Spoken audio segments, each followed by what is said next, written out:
রাঙ্গুনিয়া সরবভাটায় ১ নং ওয়ার্ড যুবদলের ইফতার ও দোয়া মাহফিল। চট্টগ্রামে রাঙ্গুনিয়ায় বাংলাদেশ জাতীয়তাবাদী দল বিএনপির কেন্দ্রীয় ঘোষিত কর্মসূচি অংশ হিসেবে সরবভাটা ইউনিয়নের ১ নং ওয়ার্ড যুবদল, ছাত্রদল ও অঙ্গ ও সহযোগী সংগঠনের আয়োজনে ইফতার ও দোয়া মাহফিল অনুষ্ঠিত হয়েছে।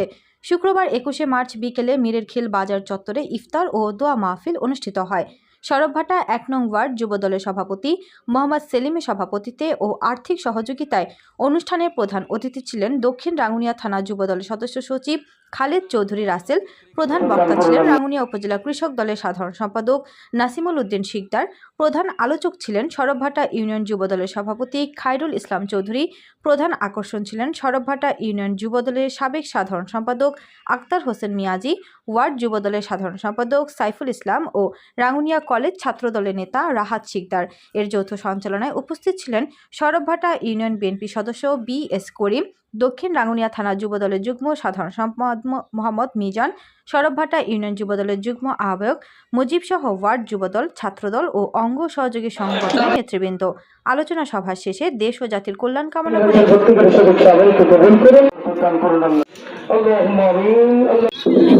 আসসালামু আলাইকুম।